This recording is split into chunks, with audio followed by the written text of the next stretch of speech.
What's going on, everybody? It is Wednesday. Welcome to a new episode of Recap. I am Benjamin, about to be joined here shortly by Brianna. What is going on in the chat? A lot of chitter chatter going on. Hie, first person in. Well done, sir. Ugly Man Chief in the house. Absolutely lovely to see you over the weekend for the Bay Area Battle of the Brim sneaker, or not, I almost said SneakerCon. There was no SneakerCon involved with that one, even though I saw you for SneakerCon about a month ago. Battle of the Brims occurred this last weekend, so we'll go into details about that here in a sec with Bree. Third in line, I was going to yell hats in Greek, but I'm not that keyboard smart. Good call. I don't know if I could do that. Celestina, what's going on? JM1620, always in the house. Chana FFC, what's up, bro? Maro 1, Northwest Seoul, what's going on? Big win by the Mariners for you today. Hopefully the A's can get the sweep and get the Mariners back in striking position for the AL West title. No results found. What's going on? G. Laurent, what's up? Hey, my wife's here. What's going on, babe? Yeah, we'll discuss that later. Logan Herrera, what's going on? David Kearns, what up? Elk Dot, Apache Podhead, Wilder. Oh, Wilder here. Nice. Denzi Vice 91, Yogi 181, JR Fitteds, what's going on? Sub Diego 619, I'm sure you answered the past, but why can't a San Diego Chargers happy made? So because the San Diego Chargers don't exist anymore. It's all LA Chargers from this point forward. So sorry, not our fault. Blame the Chargers in the NFL and blah, blah, blah. 214 Fitteds, what's up? You got Cowboys and Jets this Sunday. I'll go into that later. Respect my Yankees. What's going on? Beast 700, K-Dog, and blah, blah, blah. And everybody else who's here. It's a lot of Rainy 99 colors. There we go. That's a lot of names to go through. But anyway, Austin in the comments today, not on the feed, but you know who is here? Bree's here. Let's say hi to her. Hi. What up? What up? What's up, chat? How are you doing today? I'm good. How are you? I'm good. How was the Philippines? It was dope. It was super dope. Really good food. Their juice is like super fresh. Their love for basketball out there is OD. I was in the same stadium where Thrilla in Manila happened, which I did not know. So that was I cool. saw that on your stories, and I was actually very excited to be able to see that. It was like very cool learning moment. Jordan Clarkson had 34 points and did 4 back-to-back threes. So that was cool to witness. But yeah, it was dope. It was dope. Awesome. Yeah. What are your overall thoughts in regard to the U.S. team finishing 4th and not even getting a medal on this one? Honestly, sad. Sad. It's very sad. It's I don't know. like, See, I'm on the other side of that, where it's just like, at least people get to see more of the talent that goes around the world within basketball, and how like the biggest difference that I've been saying, and I didn't cover this on Benchwarmers this week, which I totally forgot to do, is, you know, all these guys in these other countries, with the exception of, you know, Dennis Schrader, you know, playing for Germany, in which case they got the gold, is all these guys play on the same team essentially year round. Yeah, they have their pro leagues and stuff, but, you know, much in the same sense of, you know, soccer, European soccer, Asian soccer, etc. They're still getting their time together. They're getting their plays down, etc. The U.S. doesn't really seem to have that. It's just like, oh, hey, we got this tournament coming up every 2 years, whether it's FIBA, whether it's the Olympics, and then bam, let's put a squad together. There we go. Yeah, that's true. That I do agree. Like, it is definitely cool to see, you know, the other countries playing, because that's the only time like I'm seeing them play. Absolutely. But yeah, it was pretty dope. And I will say, like, I've been like, that was probably the smallest arena I've ever been to in my life. But like, the energy was also nothing like in the States. Like, it was insane, like from beginning to end. So it's just really cool to see how, you know, passionate other countries are with basketball too. So hell yeah. The vibe I kind of got from that is like old college basketball stadiums, in a sense, where just like all the seats are very tightly compacted, just cram as many people as you can in there. When the home team is like really cheering, like that whole place is gonna rock. I imagine that I'm on the sort of the right track there. Yeah, it almost sounded like the place was rocking. It was like that. Yeah. That's awesome. No, really glad you got to do that. And you know, hey, Olympics 2 years from now, maybe you guys will get it together. Anyway, I wouldn't say you've missed much. This last weekend we had the Battle of the Brims event How in. was it? It was good. I enjoyed it. I got to see a lot of familiar faces, especially from the west side of the bridge. For everybody used to shop at our Ceremony location.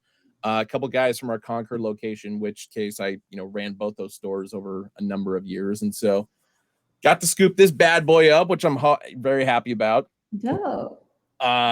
As well as the other one that we put together. But yeah, a lot more Giants hats than Ace hats sold, but makes sense. We did it in San Francisco. That's fair. I like the customs that they were doing on the brims. Yeah. That workshop company, I think it is that they were doing it. 11 Workshop. Yeah, they were the ones that did that. Yep. Yeah, that was cool. And they did the hat and the t-shirt customizations along with that too. Yeah. In which case I saw a lot more people getting shirts done.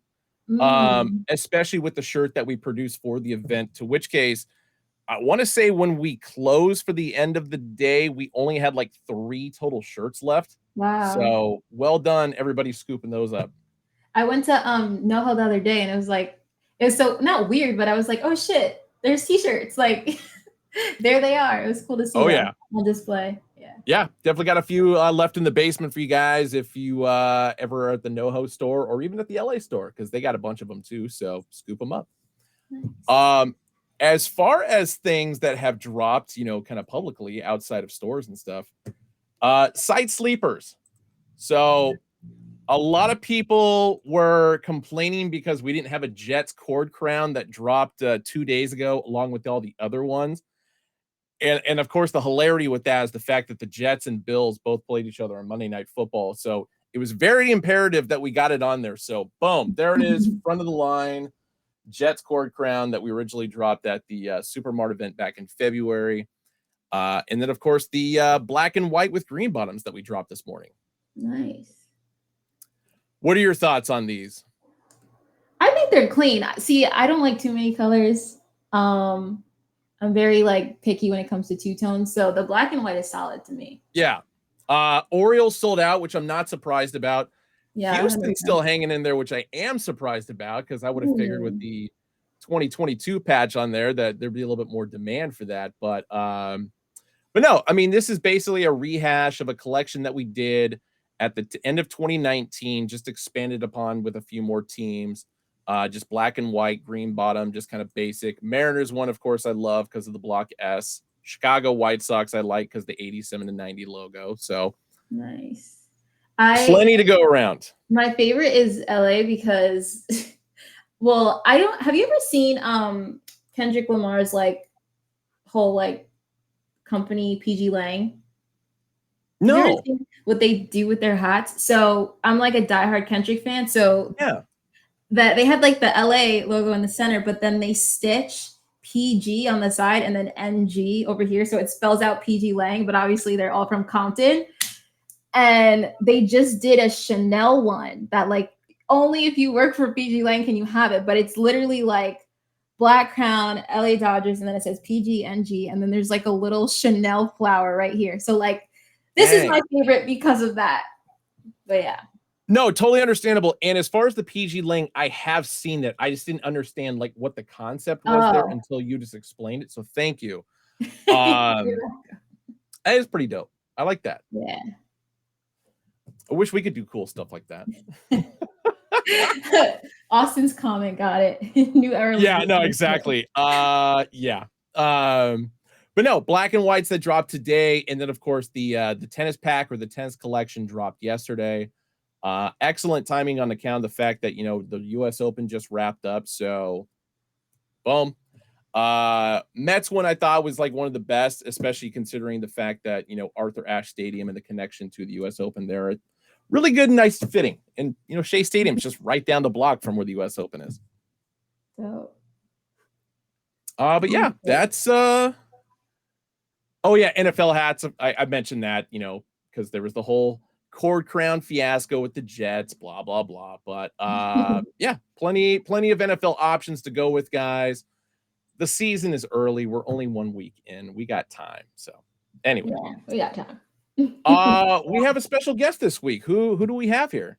We have Hira. Yes, we do. Discuss her I want to say creme de la creme so bad, but the creme de la collection. She's got it in hand. It's a beautiful pack. And she's got more to share. So we're going to chop it up with her. Absolutely. Hira, we're bringing you in now. What is up? Hi. We're live. Hello, chat. We are. I'm gonna first off apologize for whatever internet issues you were having when kind of setting up. As everybody in the chat knows, it's usually me that's having the internet issues. So that's very true. I think I came to take the title of that for this episode because it was definitely my Wi-Fi. That's why I'm on my phone right now. So. It's totally cool. You're coming in crystal clear and your audio is fantastic. Okay, great. Cool. First question we got to fire out here because we're hat club and everything relating to hats. What was the first hat that you can recall ever wearing or ever getting? I have to take it way back because I grew up in Atlanta, literally ever since I was 1. So I feel like people can guess what I'm gonna say, but I definitely had a snapback Braves hat. And it was the kind that turned dingy after a while, where the white started yellowing a little bit after some years. I have no clue where it is now. But yeah, definitely a Braves snapback. I think that I was probably in middle school or high school when I actually started to wear hats. Nice. How many? Go ahead. Sorry. No, I'm sorry. Go ahead. No, I was gonna say, I think it'll come as a surprise that if you were to find that hat, you could probably flip it for like 200 plus, depending on like how old it actually is. So, yeah, I'm pretty sure. And vintage is always most likely it was 2 sizes too big for me because I have an older brother, so it was definitely his. Nice. Listen, that's the best place to go. Sometimes you got to pull from your older brother. Yeah. If we were the same shoe size, my collection would be way larger than what it is now. Okay, so how many hats would you say you have now? I was talking to my boyfriend today, thinking like, how many do I have? How many hats do I have? I have 10 to 15, and I don't think that's a lot, especially compared to the hat club consumer. I mean, look at your background, Benjamin. Let's just talk about that. That's a small sample size right there. Yeah, I have, I'm in New York. I got to be very selective with what I choose to put in my closet. So I have 10 to 15, and it's actually not all fitted. It's kind of a range of styles, but I definitely have my fitteds. I actually don't have many snapbacks now because I've been a fitted girl lately. But yeah, I'd say 10 to 15. Nice. It's a rotation. Yeah. Are there any teams that you don't want to represent or wear? I mean, especially in New York, but even though you're from Atlanta, I feel like Boston would probably still be in the mix of something you're not necessarily going to go out in public with.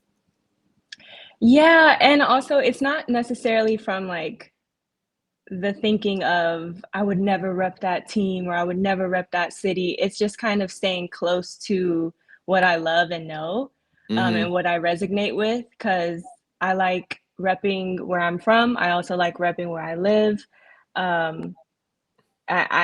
There's not a team that comes to mind where I'm like, never in my life. But of course, I know not to wear certain team hats in certain cities. So I'm not going to pull up to a Knicks game wearing a hat that has nothing to do with Knicks at all. Yeah, there's nothing on my list where I'm just like, never. That's understandable.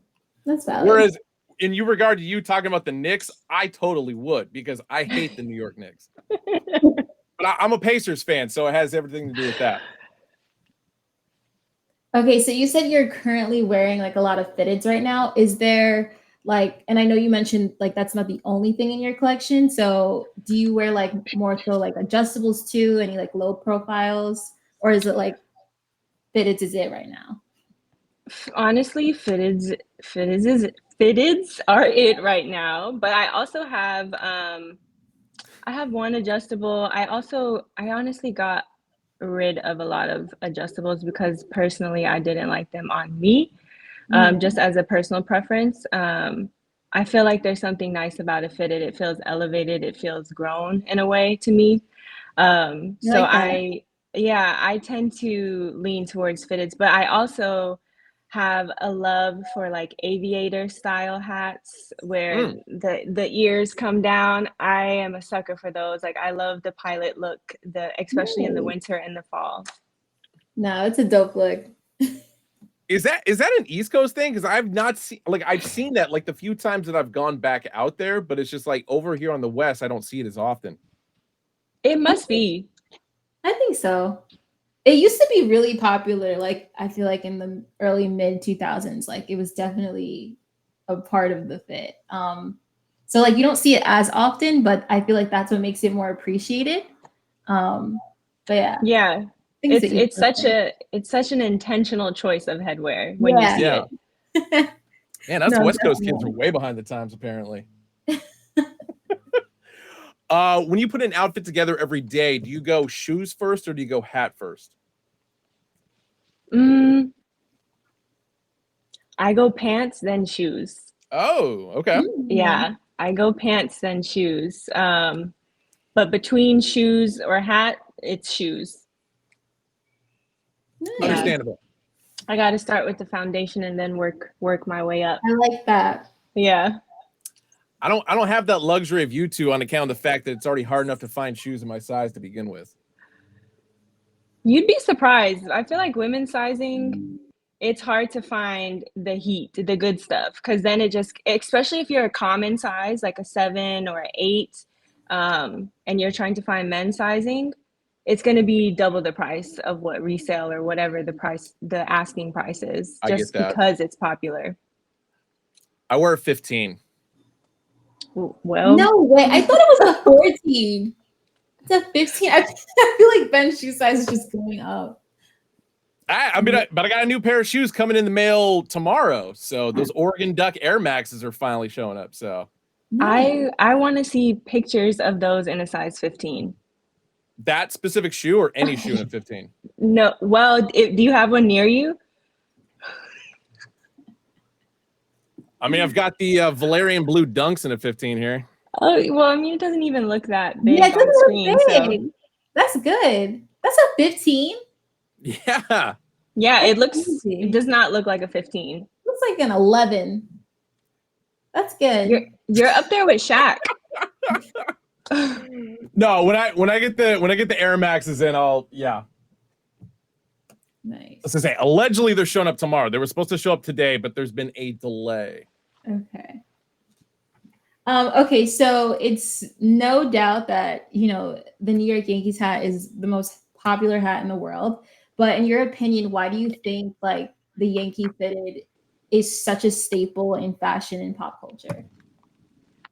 I think immediately my mind goes to music.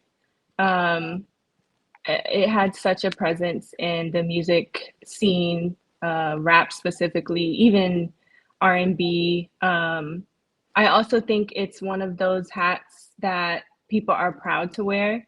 And even if you're not from New York and you visit New York, you want to get one while you're visiting. There's just like this level of pride that comes with it. And also this kind of a little bit of like a silent cool, like not too loud, but if you got to fit it on and your outfit is calm, it's a good outfit. Like it's just, I think it does a lot with a little because it has such a important meaning to the culture, to the city, the people who are from New York, music industry. It just has a lot of history, and I think when you wear it, you kind of embody a certain attitude with that as well, which is probably why a lot of people gravitate towards that, at least having one in their collection. True. Yeah, well said. Yeah, I agree with that. Do either of you know the history behind the interlocking NY logo? Have I told this story before? I feel like you have, but I don't recall. Okay. Let's hear Hira, it, do you because know it? I don't think I do. So this goes back to the 1910s. It was actually created by Tiffany and Company, the jewelry company, as a memorial for the first ever police officer who was killed in the line of duty by a gun. They made a pendant, they made a gravestone that had that interlocking NY logo. And then a couple years later, the Yankees, otherwise known as the New York Highlanders of that team, were able to use that logo. And then over the years, over the century, actually, they were able to make some alterations. And now we have the NY logo that we have today. Oh, wow. I did not know that. Kind of morbid, Okay. but at the same time, it's a it's a really good looking logo. Yeah, it is. And I also wonder if a lot of people who rep like specifically only Yankee fitteds know the story behind that. I did. A lot of people do, and I was just it's not like a common knowledge kind of a question. So like I know that. I've done a history project on it, which is the only reason why I can like go off the cuff with it the way that I can. So No, but that's just weird baseball stuff that I like. So anyway. No, that's dope though. Because I also feel like in its own right, like Tiffany is such a there's no one above Tiffany and Co. Correct. So it's like, and then also their signature color being that, Tiffany blue. Yep. Yeah. That's like it works. Yeah. I like that. When did you first hear about Hat Club? I first heard about Hat Club when I passed the store, honestly, in NoHo. Yeah. Okay. And because I moved to New York 2 years ago. So I think just around exploring, I passed it, didn't even realize that there was a store at first. And then I started seeing more people that I follow online post about it. Bree, I've seen you post about it before. I think it just started filtering its way into my algorithm and life slowly ever since I moved to New York, actually. And then I got in contact with Lorenzo. Okay. Yeah, and so me and Lorenzo were speaking about Hat Club, and then eventually that led to our partnership and the design work that I did on the Crème de la pack. Nice. So we'll get to that here in just a minute because I know you've got all your hats with the exception of one, but we'll go into that in a little bit. What size do you wear? I wear a 7. 7. All right. I'm gonna fix that for you before the week is over, by the way. I appreciate it. I opened the box and I was like, hey, where's the cream and lavender one? There is a slight possibility I had it when I was showing them off on ReCap last week, and so that might be why. See, I would have been repping the Braves hat. I just don't have it. So and that's you being from Georgia, like I feel especially bad for you not having it. No, it's okay. I'm fine with the New York. We'll make it happen. Nice. What's your earliest memory of having desire to work in fashion? Ooh, earliest memory? That's a good question. I remember when I was younger, I would sketch a lot in like this little notebook that I had. Not really knowing that I wanted to be in the fashion industry at all. I would just be sketching like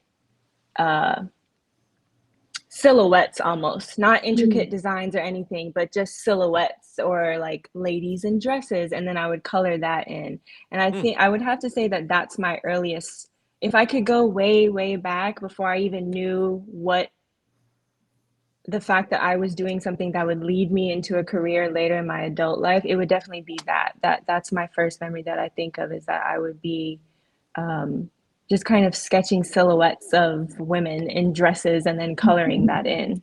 Yeah. Nice. Cool. Okay, so you graduated from Georgia State University in 2016. Yes. What was college like in Atlanta, and how much of your time there has influenced some of your creative decisions? College in Atlanta was fun, first of all. But because I went to Georgia State, it was like smack in the middle of the city. So I didn't live on campus. I would commute. So I would drive to class, and that was just also a pain because if you know Atlanta traffic, it sucks. So sometimes, honestly, if I couldn't find parking, I was like, I'm going home. I can't find parking. I don't care. Of course it is. Yeah, there were many days where that has happened. But to sum it up, it was extremely fun. You know, there's so much history in Atlanta when it comes to I've one music, shoes, just culture in general in regards to Atlanta, and then Georgia State being in the middle of it. I saw everything in terms of um, locals and also students. There's a Walters, in the middle of the campus, just for the fact that it's been there for years.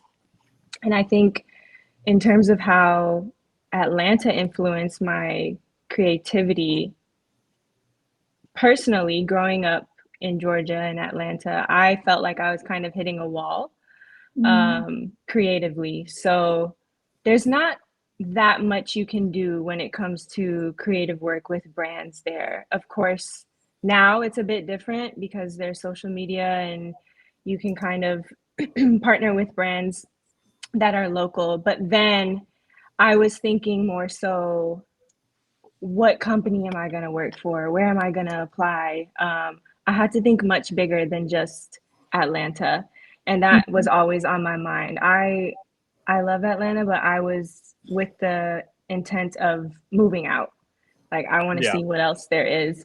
And I just didn't want to be boxed in. So if anything, growing up there, one, it refined my music taste to like the best. And then also it pushed me to just kind of want more than what I currently had in the city. Not saying it doesn't have a lot to offer, but creatively, I knew that I wanted to just push boundaries a bit more. And I think it helped me kind of adapt to that mindset. Nice. That makes a Yeah. lot of sense too. Yeah. And how long did you stay? How long after that did you leave Atlanta? As soon as I graduated college, I left. Oh, I hear that. I hear that. Get in and get out. Yeah, but it's funny because my dad didn't let me go out of state college. He was like, you're taking student loans, stay in state, and you're not gonna stay on campus. So I was like, that's not fun at all. Okay, so I'm just gonna move after. And that's exactly what I did. But I didn't move anywhere better. I moved to, no shade. I moved to Raleigh, North Carolina, which is just it's probably slow. It's slower. It's definitely slower than Atlanta. But Yeah. I just wanted to break free. That's I understandable. feel that. Yeah. I feel that. I will say I took the same approach as you in regard to college. Even though I went to University of Oregon, but I had been living up the Pacific Northwest. But I moved to Oregon for a couple years to establish in-state residency just so I could get it cheaper before. But like you, as soon as I was done with college, I'm out. Yeah. That was a mission for me. It's definitely a mission. Even internships. I was trying to get internships in other cities. Mm-hmm. Nice. I respect that. Spread those wings. Yeah, you got to. So in late 2017, I think early 2018, you created Four for Life, which is basically a creative product design company, studio, where you're creating these like, uniquely crafted goods by hand. So how did you begin to like crafting these goods with such like intricate color palettes, and was there any specific reason for the name Four for Life? Yes, there's like a whole backstory on that, which it derived from the fact that I moved to North Carolina. And I moved to North Carolina, and I just for context, I didn't go to school for a design background. I had a very traditional mindset starting out, considering, my parents immigrated to this country. So when it came to creative endeavors or going to school for something creative, I never really considered art school, because to me it was like, that doesn't really, I can't picture security with that.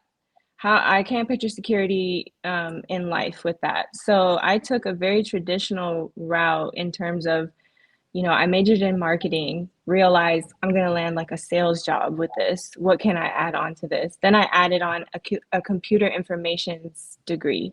So I graduated with both of those and got a job in North Carolina. Boom, moved to North Carolina. I was there for 2 years. But like 6 months in, and I was working tech, I was like, wow, this is not what I want to do. This is not what I want to do at all. I needed an outlet. I really needed a creative outlet. I knew from the beginning that's what I wanted to do. I just never knew really how, and what routes were available to me that weren't through college. So I just started creating on my own. Before I thought that I wanted to be in the editorial world. I had an internship in New York and I was like locked in a beauty closet transcribing interviews. I was like, don't want to do this either. So, okay, not that. Yeah, not that. What next? But I still had a passion for editorial and just imagery and visuals in general. So I started collaging. As just an outlet because I needed something to get my mind going. And so I didn't feel so drained. That started, and I just started experimenting. I would add acrylic paint swipes over it. That's where I first started sharing my work, which was the color studies. And I kind of I just created my own world of how I see color. And I started sharing it. And from there, I realized that a lot of people resonated with it. So I thought to myself, why not create a home for this where all of it can live? And that is where For basically came from. And the significance behind For, I actually have it tattooed on me. Can you guys see? Oh, I gotta turn my arm around. Okay. Oh, yeah. Oh, okay. It's ironic. It's a cool story though, I think, at least. My name has 4 letters in it. My sister's name has 4 letters in it. My brother's name has 4 letters in it. All of our birthdays have the number 4 in it. Wow. Yeah. And then on my mom's side, I don't know how, but we have a birthday that matches with an aunt or uncle or a cousin. So it's just a very prevalent number in my life. And at that time, I didn't really know what to name what I was doing. So I just tried to think of something that was significant to me and that showed up a lot. And it was the number 4. So I said, okay, 4. It would have been 4.com, but it was taken and it still is. So Those puns. So I just said, I'm doing this for life. So I'll call it For Life. And we're here now. And it's kind of evolved since then to a lot of different things other than just color studies.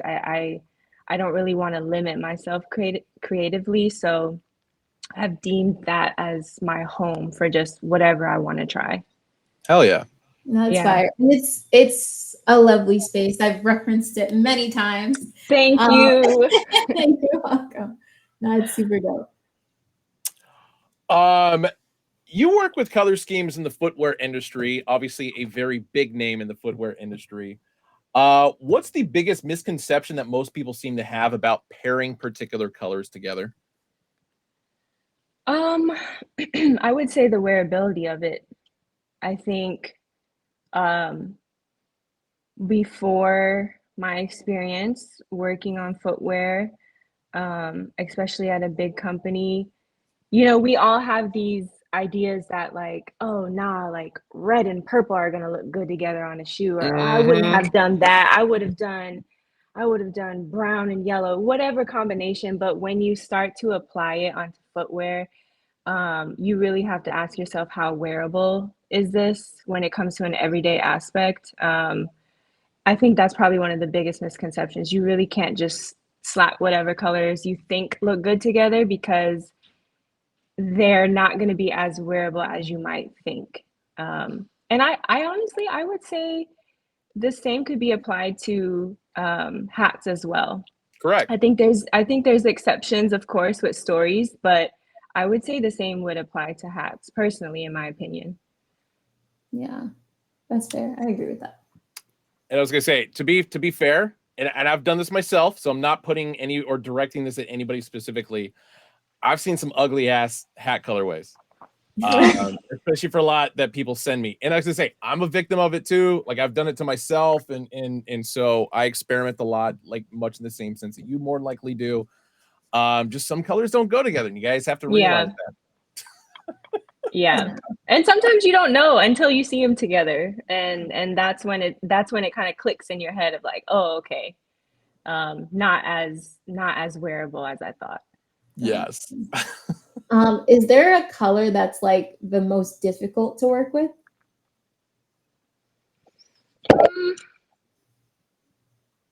I think it depends on what kind of material you're working with.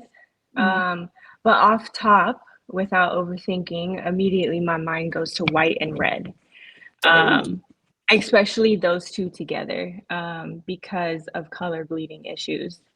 So if you have, for example, like red suede and some sort of white component underneath, there's most likely going to be color bleeding issues. Any type of dark saturated color with white, there's, issues with. And I think that's just like a general rule of thumb that I've learned, not only on footwear, but in general of just color bleeding with dark saturated colors. But it does depend on the material that you're working with too. Gotcha. What is your thought on orange? On orange? I like orange. I'm not mad at orange. I hate orange. I'm not mad at orange. No, orange is so pretty. I like orange. I think especially in the summer, it has a nice glow to it. Okay, that's a fair. Yeah. I see. I got biased because my college team, our rival team, has orange. Baseball fan, our rival team has orange, and so, just ugh. Maybe you got to look at the different shades. Either go darker or lighter. That is true. I don't mind burnt orange as much, but just like that safety orange, just ghastly. We have a question here actually from MV Panda, aka Davey, who works in our social media department. Hey, Davey. If you can answer this one, she wants to know what's your favorite project you've worked on, and also what is the most difficult project you've worked on. Favorite project, I'll answer it in two ways. I'll answer like a work project and then a personal project. So favorite project would be the Jacquemus collab. That's definitely one of my favorites. I got to work on color for that, and it was the most difficult. Was that the other one? Yeah.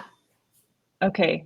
Most difficult as of recently, I made a table, and it was really, really difficult to saw and cut within the wood. And I don't have like this grand studio where you think these things are going to be made. I was making it downstairs in my apartment in like my office area, and there was sawdust everywhere.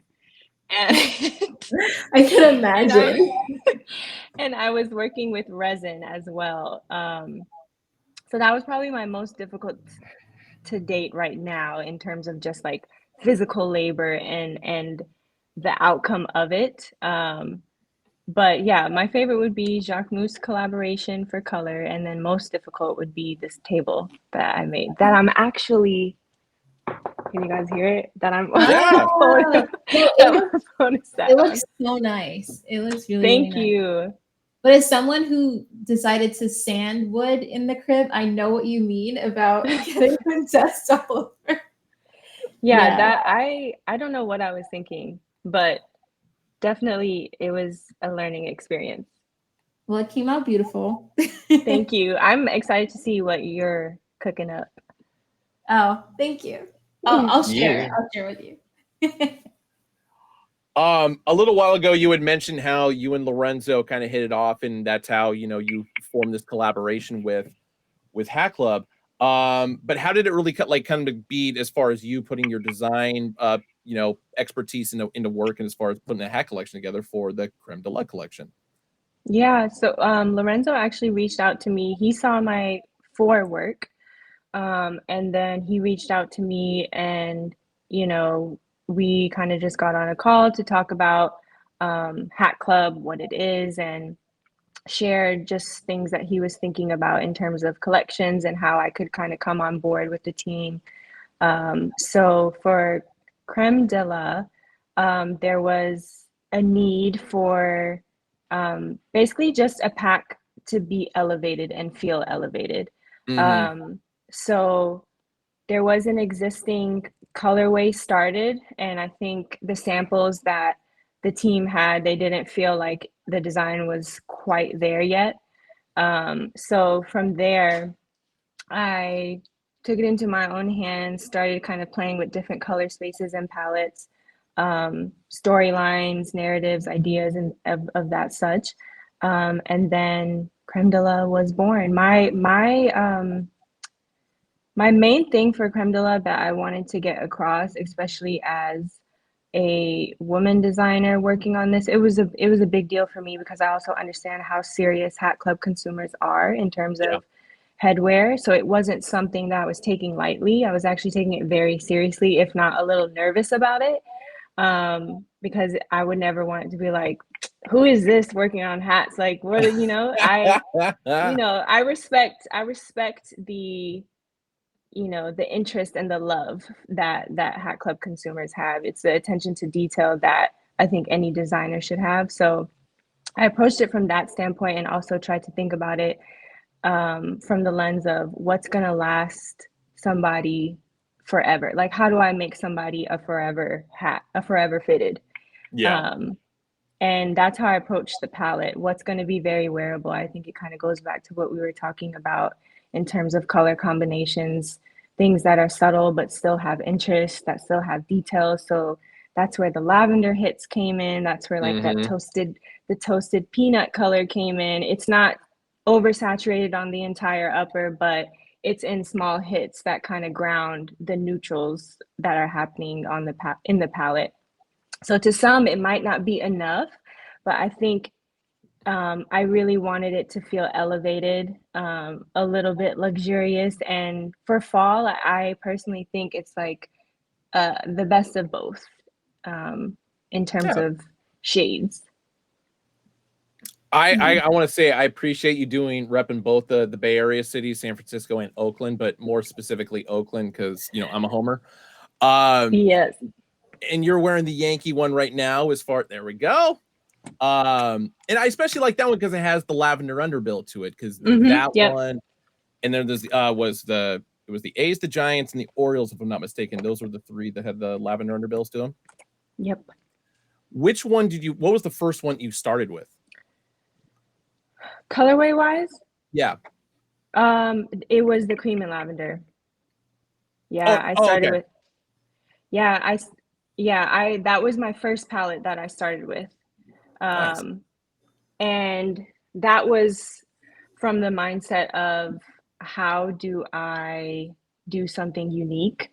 What is unique? I know there has been past collections where there's been different colored undervisors. I also didn't want to overdo it with a different color underbrim. So that was my one opportunity where I used lavender on the underbrim or just in other areas, but it was cream and lavender was the first, and then I kind of branched out into more neutral browns, toasted peanut, even the navy. What prompted you to go with the corduroy upper visor for the brown as well as the other stone colorway or cream colorway? Sorry. Andrew and I were actually talking about material options and what we could do. So I didn't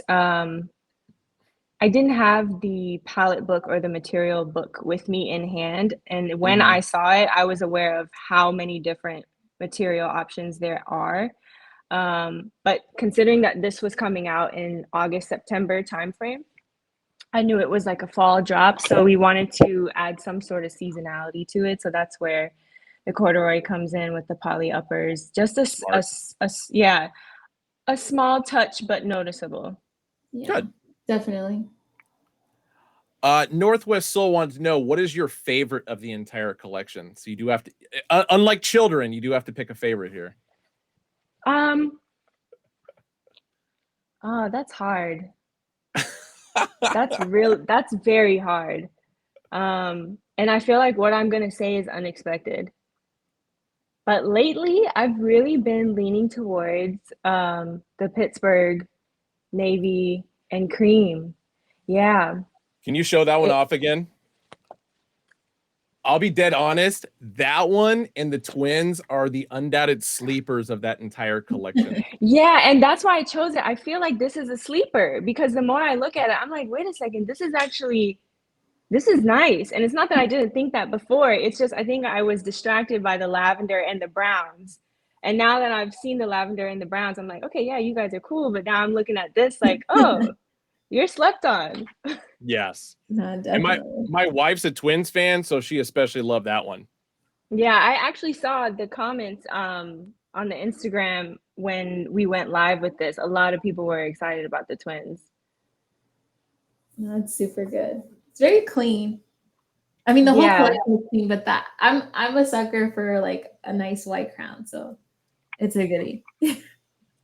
thank you. I remember you saying that, Brie, earlier today. Like you don't like too many colors going on the hat. Yeah. So less is always more to me, and I think you nailed that through and through. Thank you. You're welcome. Actually, last question I kind of got in regard to the Creme de la collection. In regard to picking the front logos and side patches, easy challenge for you to do, or was it a little bit of a struggle for that at times? I would say that was probably the hardest part of this process. And going back to just me wanting to take it very seriously and honor the hat club consumer, what resonates with everybody. I'm not about to choose a patch that nobody cares about and put it on the hat, or let alone take away the patches, because that was a thought I had, like, what if we do no patches? But I think that's very Plain I Janes, as we think that's call them. I think it's very controversial though. So Nah. that I actually got help from Freddie and Andrew and the team. Awesome. Yeah, because I don't know everything about fitteds, and I would never want to approach it in that way to where it's like not open to considering the team and also the consumer. That's always important to me. So yeah, they helped me kind of. I selected the patches that I had in mind for the respective teams and the colorways. And then they kind of said like, yes, like this makes sense.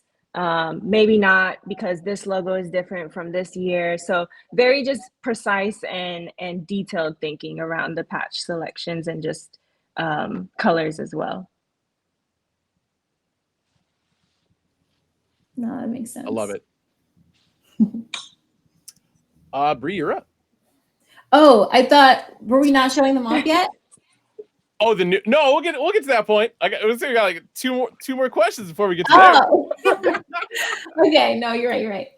So as someone who is used to designing with color and materials on footwear, how was it to shift that approach onto fitteds? I know you kind of touched on it like a little bit earlier, but I'm curious to know like that transition. What was it like for you?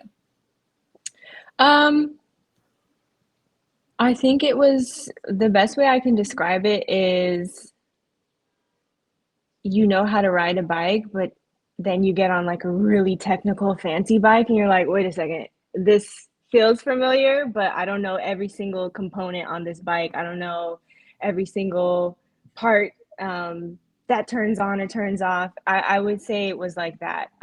It felt very familiar, but then I think in terms of doing the fitted justice and kind of staying consistent to what is received well, as far as You don't do the black nasties. That's a no-brainer. I knew that. But I think just in terms of like the intricacies of the CAD itself, the hat, like the fitted CAD online, like within Illustrator, that was probably, you know, the biggest learning curve, is just making sure I'm paying attention to each layer within the CAD. But other than that, I would say it was smooth, but thanks to the team as well, because I was an open book, and I would share a lot throughout the process to just see like, what do you think about this? You know, here's where I'm at with it. Can you even do this? Lots of questions like that. No, it's dope. Great team effort for sure. Yeah. And then as a color designer, your role is vital to making or breaking a design. So within your design process, when do you know when to stop or when you feel like you can go further? I feel like I'm still learning that, honestly. Yeah, because I'm like my biggest critic. So I'll keep going. Sometimes I just have to step away also from the screen, and come back to it. But it's gonna sound so cliche, but I just think it's one of those, I'll know when I feel that it's done. Okay. It's not that I'm looking for it to look a certain way. I take that back actually. I do look for balance in my color work. I look for color balance. And when I feel like I've achieved that, and I like the way that the first read is, especially after leaving and coming back, I would definitely say balance helps when knowing when to stop or push further. But I'm honestly still learning how to perfect that. And I think as a creative, anybody can probably relate to that in terms of when to stop and when to push further. Yeah, for sure. Awesome. So a couple of people in the comments were requesting their teams because they were not part of the Crème de la collection, but I had nothing to do with that. I got good news, because this pertains to the question and what I'm about to show off here. You have another collection that's coming out this next week. What was the original concept you were given, and how were you able to elevate the idea into something with a little bit more luster to it? I'm going to switch screens right now so I can cycle through these. I'm going to start. I'm going to go rainbow wise, because Roy G. Biv, of course. So I'm going to start with the red. Boom. I would say give us the original concept and then kind of what you did with this. Okay, yes. So the original concept for this was, actually, I think I have the samples with me, the original ones. The thought was for these hats in this collection to be monochrome, but the way that the first initial samples were coming back, they were just not where it needed to be. The colors weren't matching, the shades were off. So with that knowledge and also seeing the samples in hand, I took it from the approach of, instead of trying to achieve like a 1-for-1 red, which is actually very hard because, you know, the material on the visor is different. It's not the same. It's not a poly visor, you know, so you're not going to have nice little suede you got going on there. Yeah, you're not going to have a true 1-to-1 color match because of the material difference. So it turned into more of a, how do we again elevate what monochrome is? So I think it turned into almost like a hues pack in a sense. So you have hues of red, and then for the logos, I looked at a slight contrasting color. So for that specific colorway, it was purple and red. And then I think you have your favorite color in your hand. So, so yeah, this was meant to be, I think the sample before, I can't remember if it was either all orange or all yellow. I'm pretty sure it was all orange. But again, playing off of the hues and the tones, and instead of focusing on trying to create this one-for-one all orange hat, flooded out hat, we couldn't do that because of the material difference. So what's going to complement within those shades? Hmm. And I will say, because I'm going back on what I said earlier, like burnt orange is definitely a shade of orange I like, which is exactly what this is. So awesome. No, that's You really approve. Although I got called out by a lot of people because I'm a Tampa Bay Buccaneers fan, and since the old school creamsicle orange I do love, I am a little bit of a hypocrite there. So this one goes out to Northwest Seoul and a lot of the other Mariners fans in the mix. So This one, first class, best of the best. This is my Yeah. favorite. And yeah, this is my absolute favorite. And this was actually one, I think the cool thing about this collection is that you kind of get a variety in terms of colors. So one hat might be a bit of shades of red. Then you have, you know, steps of orange yellow. Then you have the Seattle green. You know, there's still a slight difference, but that kind of turquoise hit coming in on the logo, when we saw it, it was like an immediate favorite. Yeah. That's No, beautiful. good call here. It's so good. Yeah, a lot of complementary pairings. Yeah, definitely. All right, next up we are going Cubby route. So the blue. Ooh, that blue is so good. Yeah, again, similar thinking, like shades, tones, and steps of blues. Oh, I love It this really, too. yeah, really layering it. And I think when you bring in the lighter shade of blue kind of on the border of the logo and the patch, it makes it pop more. And all of Also this, like your subtle usage of metallics in the threading. yes, If you guys can yep. tell. So like a combination between metallic silver, metallic light blue on this one, metallic silver on the Mariners, metallic rust in the Mets, and then of course metallic silver in the Boston. And I've got Wilder, you know, clamoring for this one. So last but not least, the Diamondbacks. Wow, that's good.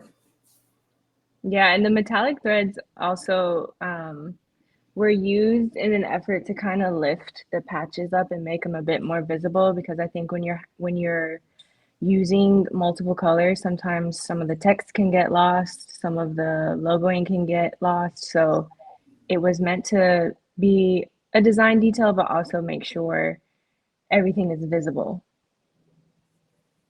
That's beautiful. Absolutely.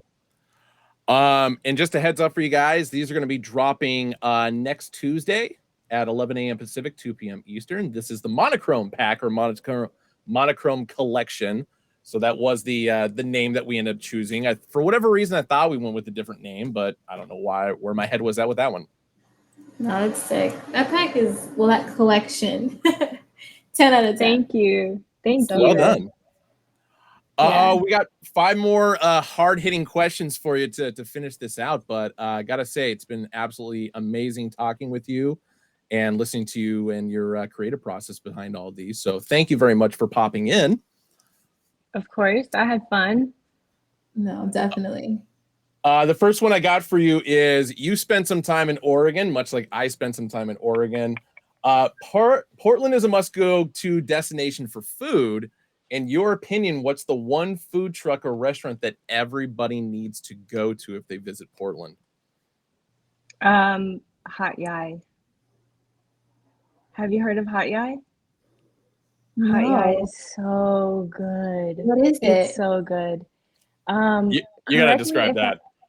Correct me if I'm wrong. I don't want to say it's Thai or Vietnamese, but it is. They have a fried chicken curry naan roti situation, and it is the best thing I have ever eaten in Portland. And whenever I go back, I go and eat that. I think it's in Northeast and Southeast. Like they have 2 locations. Yep. It is so good. They serve it with pickled onions and ginger, and the broth for the curry is I don't even know how to explain it. I make it an effort to go back there. So if you are ever there, go to Hatyai. It's Hatyai. Okay, I'm going to Portland in 2 weeks, so Yeah, you need to go there. It's so good. I'll tell you what to get. I have to look up because I'm horrible with names. I have to tell you exactly what I get. Okay, yeah, I'll try it. I'm not gonna lie. I've been there many a times, but I have not taken my wife there, and so yeah. Apparently, I got to do that now. Have you had the curry and the fried chicken that I'm talking about? Absolutely. Oh, it's so good. Yeah. No, it's great. I want to say it's yeah. I lean more toward being Thai. I don't know why, but then again, there's a lot more element of being Vietnamese that comes out of it. So yeah, I have to. I don't want to misspeak. I'm pretty sure it's Thai, but it has like a blend and fusion with the curry and the fried chicken. It's just the best ever. Yeah. Oh, yeah, I'm trying that. Okay, what is your favorite Jordan silhouette of all time? Ooh, I would say 13s.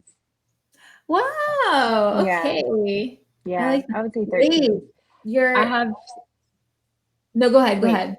I was gonna say I have olive 13s, and I find myself reaching for them more often than my others. So I used to wear 4s a lot, but I think I kind of outgrew those, and now I'm going to 13s. The olive 13s I have because I can't get my hands on the olive 9s. So same. Yeah, I've been looking for them for years, but they're so expensive. I can't find them in my size at all. But no, because you said 13s. I was trying to look up the name, but I can't remember. I want to say, I feel like, are they the Ray Allen 13s? They were wait, let me see. Because the 13s I thought about, they go so perfectly with your Mets hat in the monochrome collection. But I can't remember. It's like no, it's not the Ray Allen 13s. No, it's these. I'm gonna send you a picture, but it's these like burnt red orange 13s that are like super hard to get. They're crazy expensive. I can't think of the name right now, but the minute you mentioned 13s, I pictured. Oh yes, Ben 13s. Ben 13s. There you go. Ben 13s. Wow. And they're orange, Ben. You need to just like orange. Yeah, this is a sign. Those with your Mets hat. Like I immediately pictured that. Yeah. Wait, let me look them up. I want to see. That's yeah, I was gonna say, like, the only orange I have is even like in my New York Knicks jerseys, but even that's like subtle. Oh, I just don't have a lot of orange like to wear. I feel you. I'm looking at them now. Yeah, this literally is that colorway. But yeah, but 13.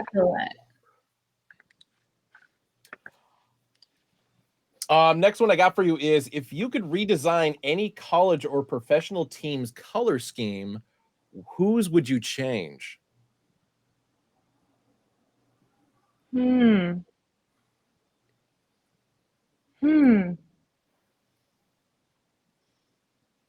I want to say that I would change my colleges because I would love to be able to change my college colors. That would be such an honor to redo Georgia State's. It's blue and white. It's very clean. You know, you can't go wrong with blue and white. But if I had the opportunity to tweak it, not because I hate it, but just because of that significance and relation to me, I would love to change my college colors or like tweak it and enhance it. No, I was gonna say, I feel like but there's also. Oh, go ahead. Oregon colors are not that nice. How dare you? How dare you? Maize and Kelly green is where it's at. The Kelly green is nice. I don't know about the. I kind of agree. I'm not gonna lie. We have the most unique color set in all of college sports. Same with our mascot. Who else has a duck as their mascot? I think it's I do think the most like jarring combinations for college teams work because it's more memorable too. That's true. No, what I was gonna say was, in regard to you being a Georgia State alum, Go hit up Ludacris because he is another Georgia State alum. I figure he's got some connections to get you in there to change that color scheme. I should. I see him every time I land in the airport. He's like right above the escalators when he's on like a banner on the billboard. Okay. Yes. That's funny. Okay, so what's another piece of apparel that you'd love to work with in the future?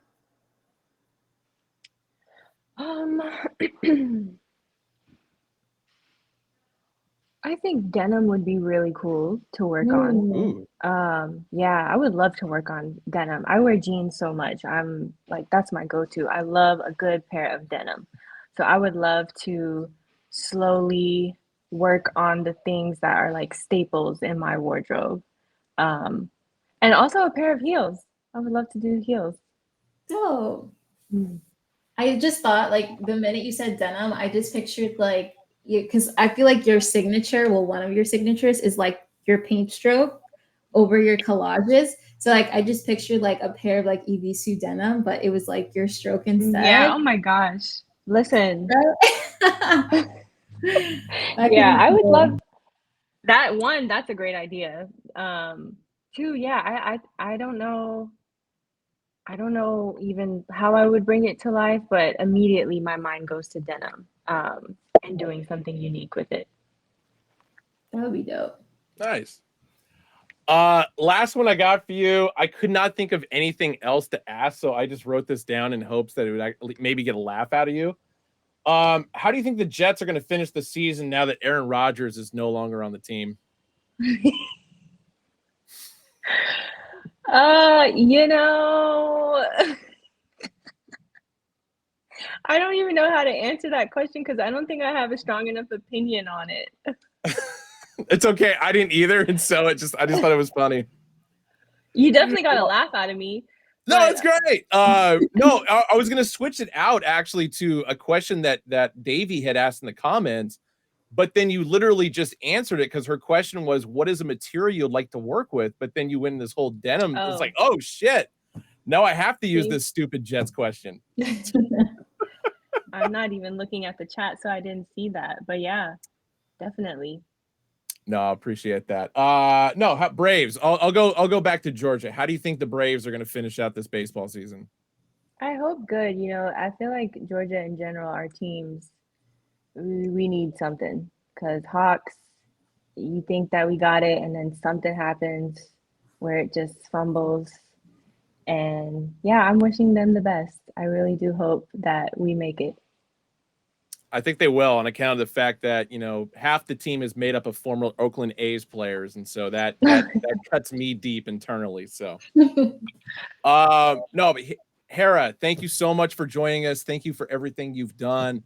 Crème de la was a fantastic collection. Also, really looking forward to Monochrome dropping this next Tuesday. So, seriously, amazing work. Yes. Thank you, and thank you for having me. Absolutely. Thank you for being here. You did an incredible job.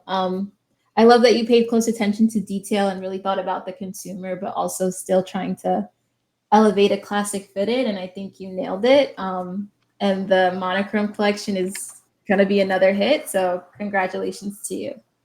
Thank you so much. I really appreciate you guys and everybody in the chat too. It was very special being on my first live Twitch stream. I was asking Ben, I'm like, do I need to download the app? Like, what do I need to do before I get in here? No, as a guest, it's pretty easy. It's like it's really me doing all the work and like showing and making sure everybody's in the right frame and having all the proper hats and stuff. So no, you did great. So and seriously, looking forward to like any other future collections that we collab with. Yeah, definitely. Me too. Sweet. Enjoy the rest of your day, and thank you again. Thank you. I'll see you guys. Bye. Take care. Bye. Awesome. She's great. She was great. Love that. All right, where are we at in this? We got other drops coming up that I saw people in the comments talking about. So I'm gonna revert back to these because this is where we end up with, because this is gonna be next Tuesday. So give me 1 sec. I'm gonna have photos for some of these, and then I've got a couple of these in hand. Boom. Bree, how you doing? I am good. Excellent. Uh-oh. Oh, no. Oh, no. Sorry, give me 1 sec. I'm still trying to... There we go. It was being very sassy with me. It kept trying to bring up the Windows Media Player, not the photo file. So, Oh, no. dude, that was almost dangerous stuff right there. So, all right. Starting with tomorrow, we have got NFL hats dropping. These were also leftovers from the Supermart event. So, Austin, I know, is going to be a huge fan of this one. Buffalo Bills. Nice. So stone crown, metallic gold as far as the old school Bills logo in the front, olive green for the upper visor and button. And this one is going to have a darker tan underbill to it. So some of these are just going to be grays and greens. So I'm not going to show off the underbill. I'll just tell you what they are because you guys know what they look like. But anything with a little bit fancier colorway, I'm going to throw out there. So hopefully, yeah, okay, I do have it up on the screen. Sorry. Denver Broncos up next. Interesting colorway on this one, the brown and the yellow. Reminds me of something a little bit more collegiate. But this one's going to have a retro green underbill to it. Next up is going to be Cincinnati Bengals. So full spread body, white tiger. Just think of Sigfield and Roy. RIP to both of them. White crown, black button, black upper visor, gray underbill, and then 50th anniversary for the side patch. Speaking of Hira, Atlanta Falcons with the Pro Bowl patch on the side. So very old school colorways on those. I think Deion Sanders, Chris Chandler, Jamal Anderson, Andre Bad Moon Rising era. Awesome.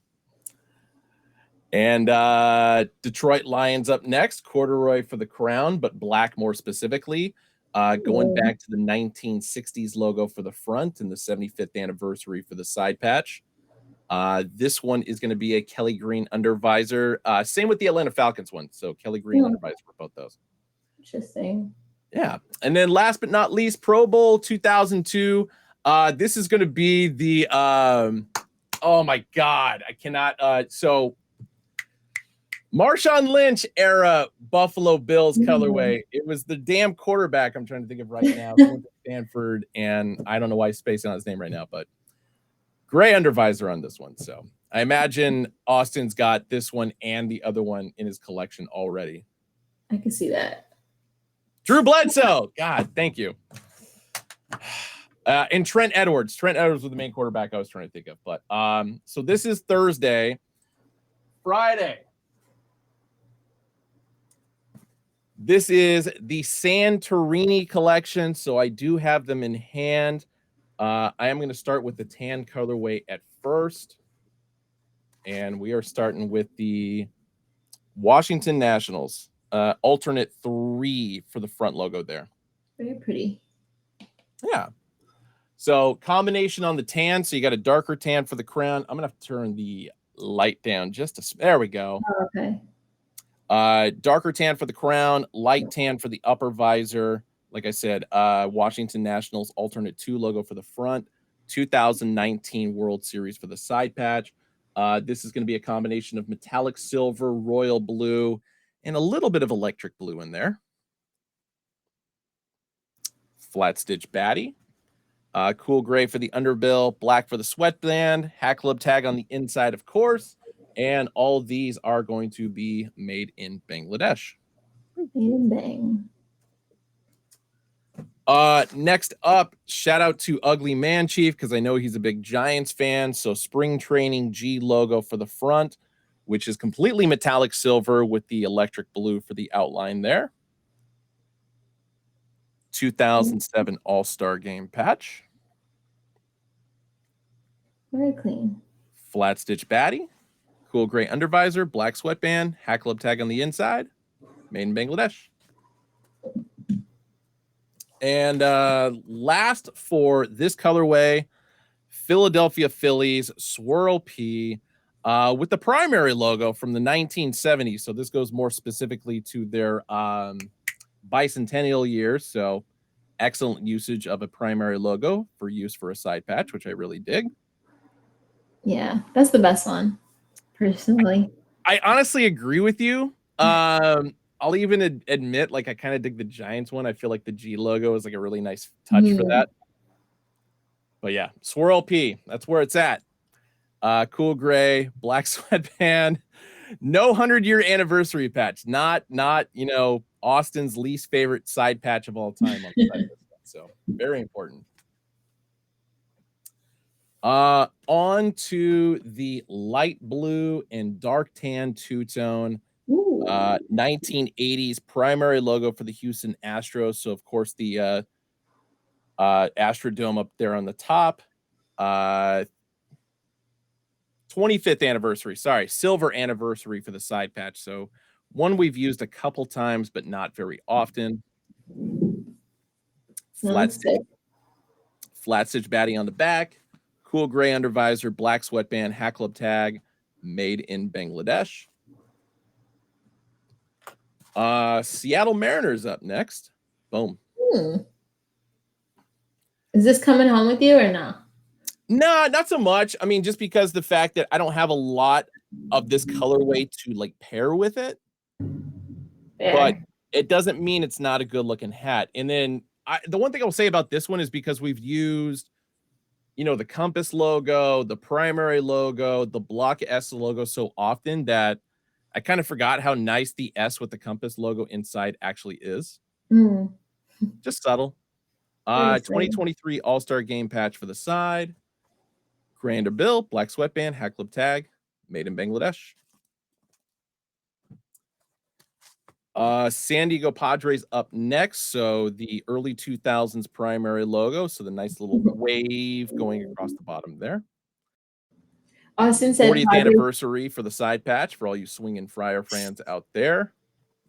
Flat stitch baddie, cool gray, black sweatband, Hat Club tag, made in Bangladesh. Sick. Austin said that's his pickup, and I couldn't agree more. Like I see you in that Padres, Austin. So that's a fair assessment.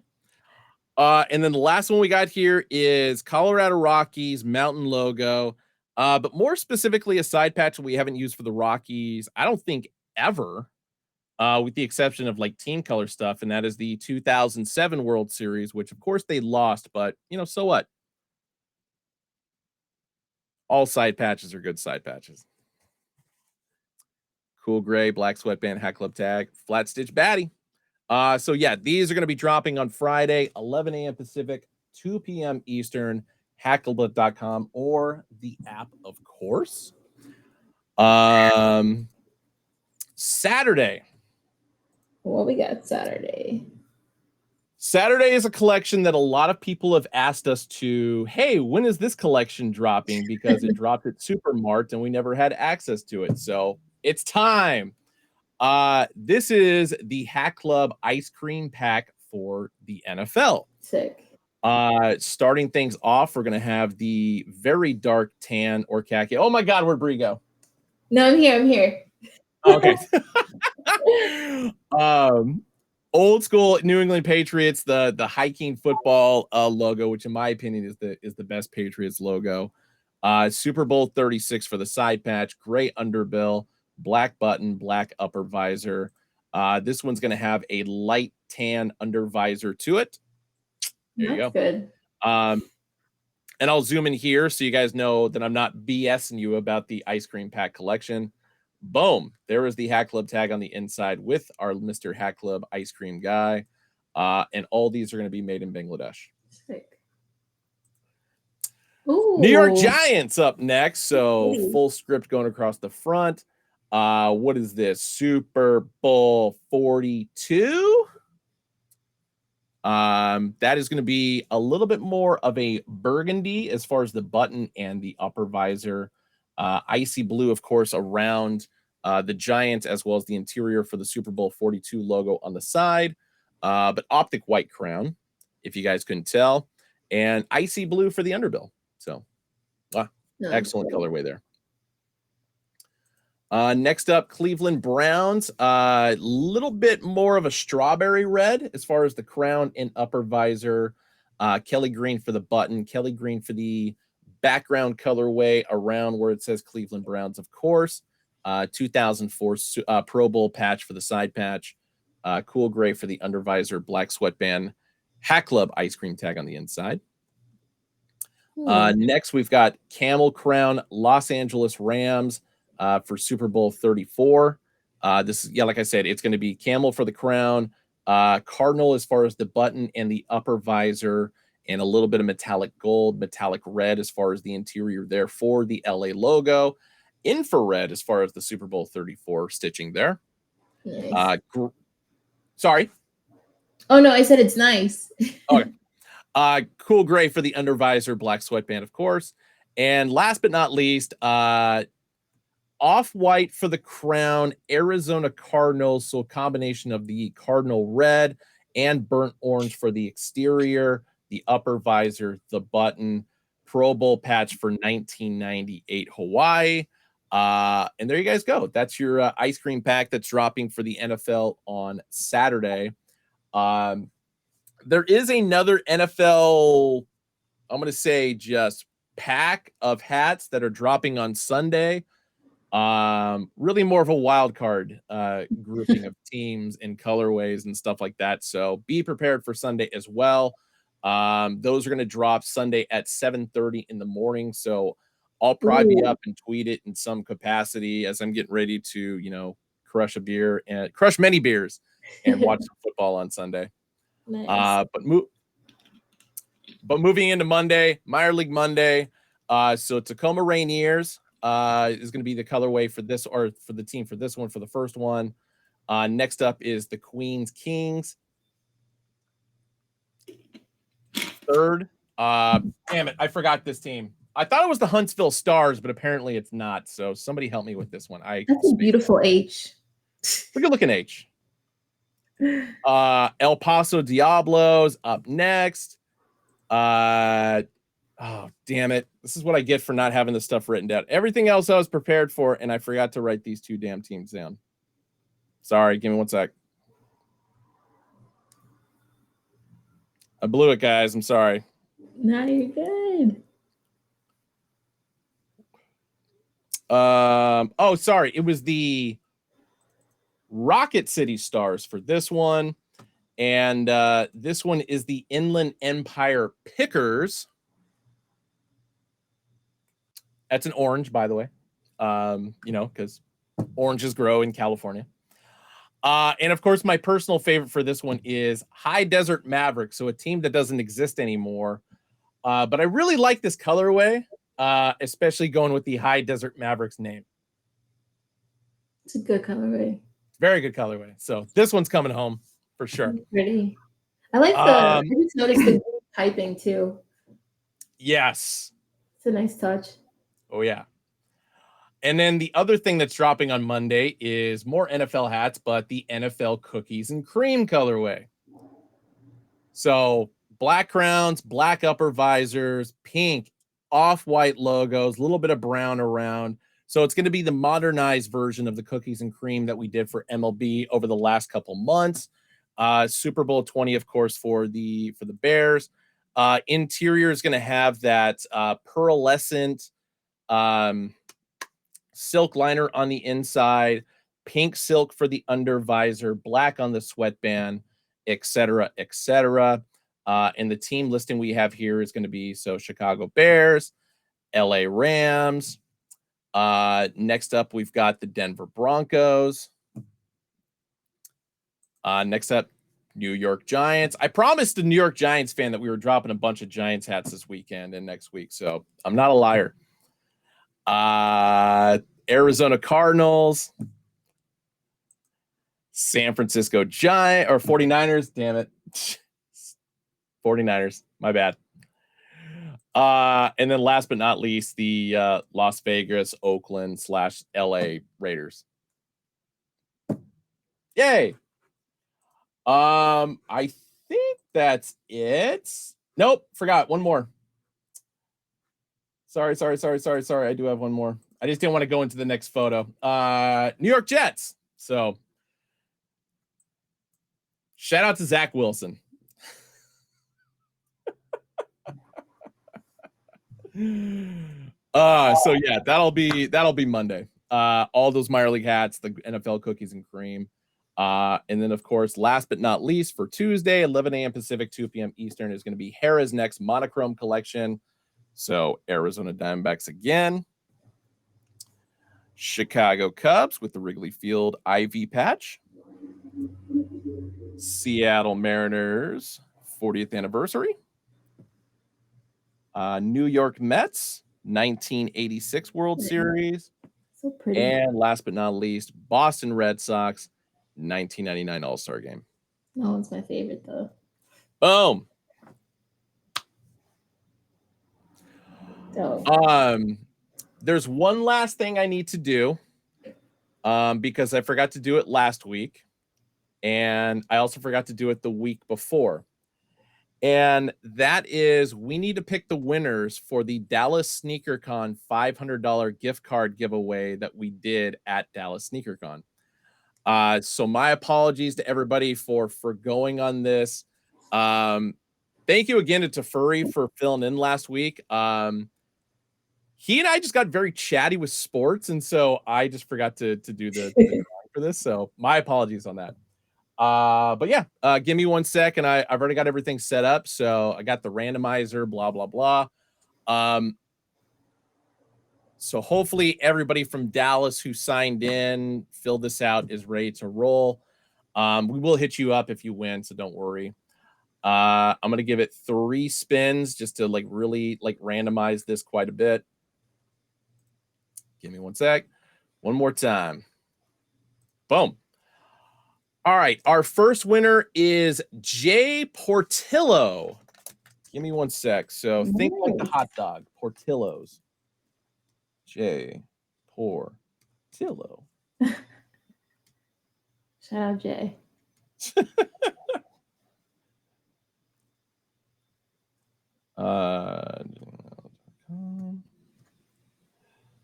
And our second winner is going to be Angie Ortiz. Oh my gosh, I've seen that name. Angie Ortiz? Yeah, a bunch of times. Interesting. I feel like I know Angie. And we're not talking about my wife, right? No. Oh, okay. No. Who is an Angie? She's like Scotty Angie, right? Scotty Angie? Yeah, Scotty Angie. Scotty Angie. I'm sorry, Angie. No, it's all good.